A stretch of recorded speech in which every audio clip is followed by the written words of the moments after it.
Bonjour à tous, on se retrouve pour un nouveau piège d'ouverture, si on veut, une partie effectivement qui se finit rapidement avec, c'est pas un piège vraiment très tactique, un piège un peu stratégique quand même. On va voir ça tout de suite avec E4, E5, cavalier F3, cavalier C6, fou B5, donc une espagnole, partie espagnole. A6, fou A4, et là il fait tout de suite B5. En général, on fait plutôt cavalier F6 d'abord, B5, fou B3, et directement le cavalier en A5. Donc il laisse le pion en E5. Pion qu'on peut prendre, hein, cavalier prend E5. Les noirs vont prendre le fou de case blanche et la dame qui viendrait en G5 pour créer une attaque à la fois sur le cavalier et sur le pion G2. Il récupère donc un pion, après cavalier F3, dame prend G2, etc. Tour G1, dame H3, voilà. Ça c'est jouable hein, pour les deux, même si je pense que les blancs ont quand même un avantage ici, parce qu'ils ont bougé que la dame. Les blancs ont pris un pion central contre un pion de l'aile. Mais bon, c'est pas non plus si évident à jouer avec les blancs, étant donné que le roi ne peut plus se protéger facilement. Peut-être le grand roc à un moment donné, mais il y a quand même une colonne semi-ouverte hein, ici. Donc voilà, le roi blanc va rester au centre probablement, c'est pas ce qui a été choisi dans la partie. Moi j'ai joué avec les blancs, et donc je jouais plus tranquillement le petit roc. Et il a fait D6 pour défendre son pion, et là j'ai choisi cavalier C3. Le coup principal c'est D4, hein, plus axé vers le centre, faire le duo de pion rapidement. Après ça laisse la possibilité évidemment d'échanger. Alors ici il n'y a pas le piège, hein, C5 attaque le cavalier suivi de C4 hein, qui gagnerait le fou, parce qu'on joue le coup de fou D5 intermédiaire qui attaque la tour, et donc le cavalier peut bouger assez tranquillement. Donc cavalier C3 a été joué, cavalier F6, D3. Voilà, les noirs qui ont l'avantage de pouvoir prendre évidemment le fou à tout moment. Hein, ici, contrairement aux variantes de l'espagnol habituel, où ce fou normalement s'échappe hein, du cavalier. C'est simple de l'emprise du cavalier, les noirs qui auraient dû d'ailleurs prendre ce fou peut-être maintenant, ou en tout cas plus tard c'est sûr. Et là il choisit de mettre son fou en fianchetto. Je pense que ça c'est une première petite erreur. Il faut simplement développer le fou ici, faire le petit roc et prendre le fou de case blanche assez rapidement. G6, première petite erreur qui permet une attaque rapide avec le coup fou G5, puisque on a un clouage sur le cavalier, clouage embêtant, dans le sens où finalement le cavalier défendait la case du fou aussi. Hein. Donc là évidemment on pourrait amener le cavalier pour attaquer une deuxième fois le cavalier qui est cloué, mais ce serait pas très dangereux pour les noirs, étant donné qu'ils peuvent défendre assez facilement leur cavalier et ensuite chasser ce cavalier D5 par C6 par exemple. Mais c'est aussi la case pour le fou, et on va voir la petite tactique qui va arriver. Les noirs qui auraient dû peut-être ici d'ailleurs jouer ce coup de pion pour éviter l'arrivée du fou en D5, ou éventuellement continuer leur développement avec fou G7 hein, qui était évidemment plus normal. Hein, les noirs là qui font une erreur, vraiment une vraie erreur, qui est de venir attaquer tout de suite le fou. Alors c'est vrai qu'on dit souvent il faut chasser une pièce qui vient dans notre camp si c'est possible, le plus rapidement possible. Quand c'est un cavalier, c'est vrai, c'est presque toujours le cas. Quand il y a un cavalier qui arrive dans notre camp, il faut l'attaquer le plus rapidement possible pour le forcer à partir, tout simplement. Si c'est un fou, c'est pas tout à fait obligatoire, mais c'est vrai que c'est préférable aussi. Mais là, par contre, c'était pas bon. Voilà, tout simplement.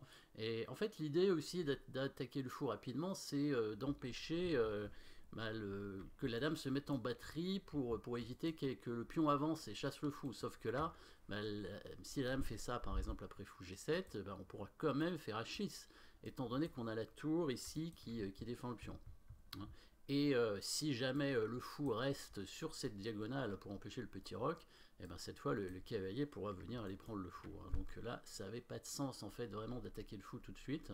Donc on va voir ce qui va se passer. Et tout simplement, la prise du cavalier, on attire la dame sur cette case pour gagner un temps important, hein, avec le cavalier en D5. Mais le cavalier en D5 ne va pas venir tout de suite. Le cavalier pourrait venir directement attaquer la dame et le pion en C7, mais la dame noire reviendrait tout simplement, et après le cavalier serait chassé par le pion, hein, donc ce serait pas un grand intérêt pour les blancs. Par contre, en mettant le fou, là c'est beaucoup plus intéressant, puisqu'on attaque la tour, et si le pion avance, bah, le pion n'est défendu que par le cavalier, et ce cavalier se fait attaquer par le pion comme ça. Et du coup, il ne pourra plus bouger, sinon le pion est pris sur échec. Donc là, le pion serait obligé de prendre le fou, et là, le cavalier prend le pion intermédiaire, on ne reprend pas le cavalier en A5 tout de suite, et on attaque la dame, voilà la pointe. Et après, si la dame revient, ben, on prend le cavalier, évidemment. Alors, on ne gagne pas de pion, hein, avec les blancs, hein, on ne gagne pas de pion, mais, parce que les noirs peuvent reprendre ce pion, mais stratégiquement, la position est très compliquée pour les noirs, qui peuvent se faire déroquer, qui se font d'ailleurs déroquer très vite, hein, avec cavalier F6 échec, hein, et le roi est obligé de bouger. La position est très compliquée parce que ben, le roi reste au centre tout simplement, les pièces noires ne sont pas développées, il n'y a que la dame qui a bougé, et le jeu peut s'ouvrir très rapidement au centre pour attaquer le roi, hein. Donc les noirs ont la paire de fou, mais évidemment c'est plus important, la protection du roi est plus importante que la paire de fou, hein. Là les cavaliers sont bien développés et le jeu va s'ouvrir en direction du roi. Donc là, c'était ce petit piège stratégique qui était important. Du coup, en voulant éviter cette position stratégique, bah, les noirs vont faire une erreur tactique. Il aurait quand même dû jouer ça, faire le coup C6. Il a fait fou B7. Et du coup, ça permet évidemment le même coup que tout à l'heure, hein, c'est-à-dire le coup B4. Alors peut-être que c'était encore mieux de prendre le fou en B7 et ensuite de faire A4, parce que on attaque le pion B5 qui est indéfendable, hein, à cause du clouage sur la tour, hein. Donc par exemple sur C6, ben, on prend le pion B5 et le pion A6 ne peut pas reprendre à cause de la tour non protégée, et si le pion prend, on prendrait simplement du cavalier, on gagnerait un pion, bon, tout bêtement. Donc comme il est indéfendable, ça veut dire qu'il soit il avance, soit il prend. S'il avance, eh ben, il perd le pion encore comme ça, hein, toujours triple attaque cette fois, hein, sur la dame et les deux pions.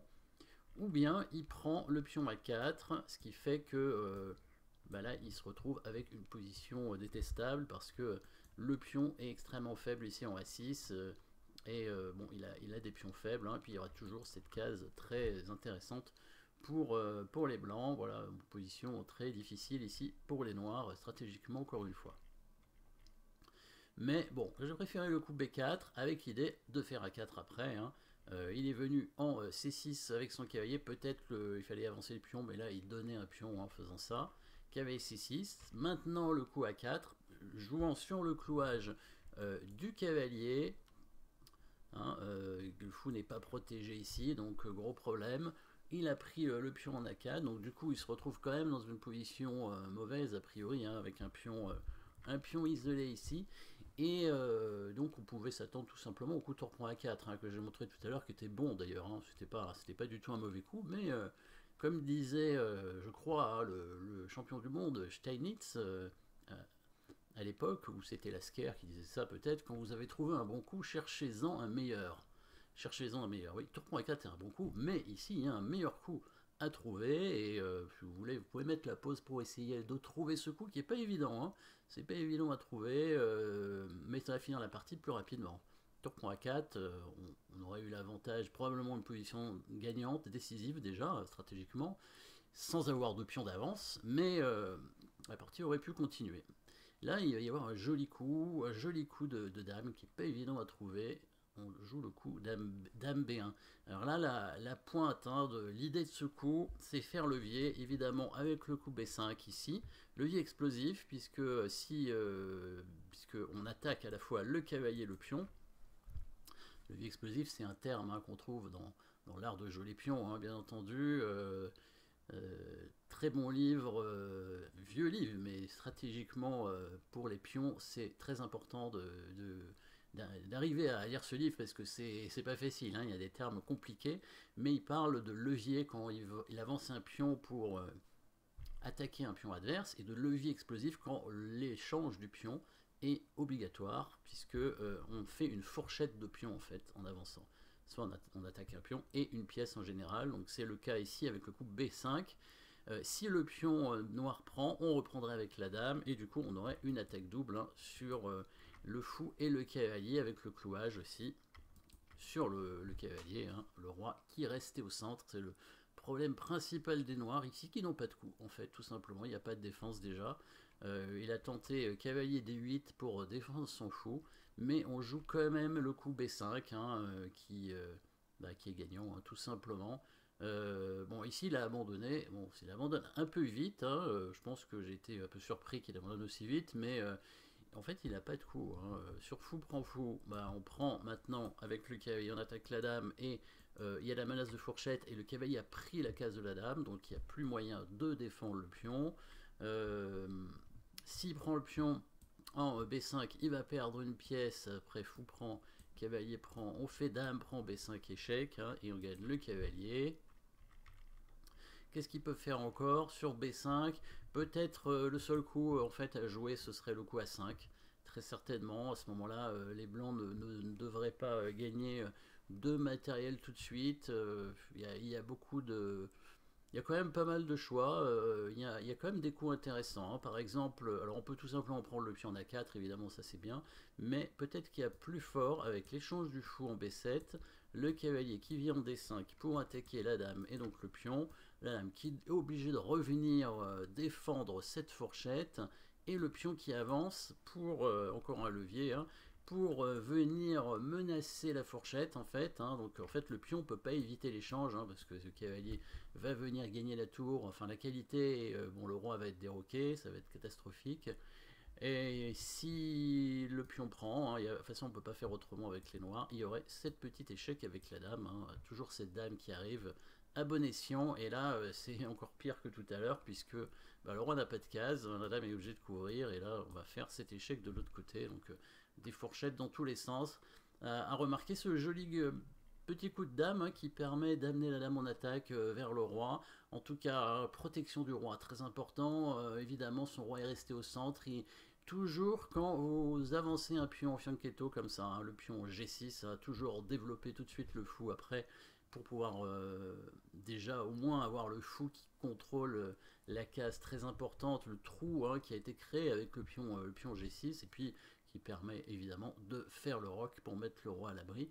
Voilà, merci d'avoir suivi cette petite partie, hein, ça n'a pas duré longtemps, hein, 15 coups la partie, et puis à très bientôt hein, pour une nouvelle partie.